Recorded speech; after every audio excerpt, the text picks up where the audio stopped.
বিসমিল্লাহির রহমানির রহিম। প্রিয় দেশবাসী, আসসালামু আলাইকুম। আবার আমি ফিরে আসব। আমি সারা বাংলাদেশের মানুষের সেই তৃণমূল ইউনিয়ন পর্যায় পর্যন্ত আমি মানুষের সাথে কথা বলছি। আমার একটা পরিকল্পনা অনুযায়ী আমি কথা বলে যাচ্ছি। তারপরে আমি ফিরে এসে আপনাদের পাশেই দাঁড়াবো।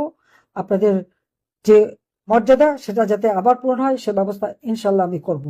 আমি বাংলাদেশের সকল গণতান্ত্রিক, প্রগতিশীল, অসাম্প্রদায়িক ও মানবিক শক্তিতে যারা বিশ্বাস করেন, যারা বাংলাদেশের জনগণের কল্যাণ চান, তাদের সবাইকে আমি আহ্বান করব, ভয়কে জয় করে সবাই ঐক্যবদ্ধ হন। সকলে ঐক্যবদ্ধ হয়েই এই প্রতিহিংসা রাজনীতি আপনারা প্রত্যাখ্যান করেন। মিথ্যা প্রচারণা, সাম্প্রদায়িকতা, উগ্রবাদ, দেশবিরোধী অপশক্তির বিরুদ্ধে ঐক্যবদ্ধ হন। আওয়ামী লীগের উপর নিষেধাজ্ঞা, এই নিষেধাজ্ঞা দেবার তাদের কোনো অধিকার নেই।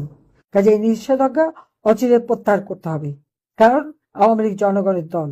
মধুখালী উপজেলা ছাত্রলীগ নেতা প্রান্ত মির্জাকে বাসার থেকে ডিবি পুলিশ তুলে নিয়ে যায়, তাকে গ্রেপ্তার করে।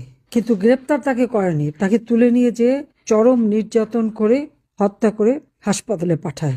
আমি এই ঘৃণ্য অপরাধের জন্য আজকে যারা ক্ষমতা আছে, সেই তারেক বা তার স্বরাষ্ট্রমন্ত্রী এবং যারা এই পথে বাংলাদেশকে নিয়ে এসছে সেই বিশ্ব বাটপার ইউনূস সহ সকলকে আমি দায়ী করি। কারণ এরা পরিকল্পিতভাবে একের পর এক আমাদের আওয়ামী লীগ সহ মুক্তিযোদ্ধা পরিবার তাদেরকে নির্মমভাবে হত্যা করে চলেছে এবং নির্যাতন করে যাচ্ছে।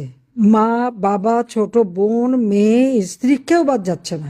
পরিবারের সকলকে নির্মমভাবে নির্যাতন চালাচ্ছে। ঘর বাড়ি, ব্যবসা প্রতিষ্ঠান যা কিছু আছে সব জ্বালিয়ে পড়ে ছারখার করে দিচ্ছে।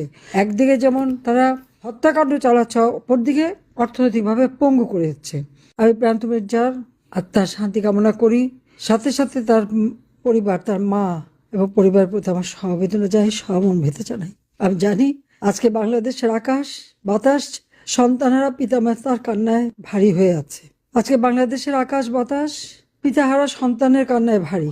পিতা, মাতা, ভাই সব একেবারে কেউ না কেউ কোনো না কোনো পরিবার এভাবে ক্ষতিগ্রস্ত হচ্ছে।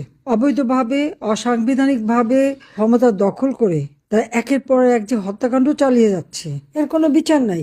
আওয়ামী লীগকে ফ্যাসিস্ট বলে, আওয়ামী লীগ নাকি মাফিয়া সংগঠন। আমার প্রশ্ন যে মাফিয়া কারা, যার দিনের বেলা প্রকাশ্যে মানুষকে কুপি কুপি হত্যা করে যাচ্ছে, হাত কেটে দিচ্ছে, পা কেটে দিচ্ছে, একের পর এক নারী, শিশু, বালিকা নির্যাতন করে যাচ্ছে, ঘর থেকে তুলে নিয়ে হত্যা করে লাশ দিচ্ছে, জেলখানা কারাগার থেকে নির্যাতন করে লাশ দিচ্ছে, লাশ ফেলে দিচ্ছে।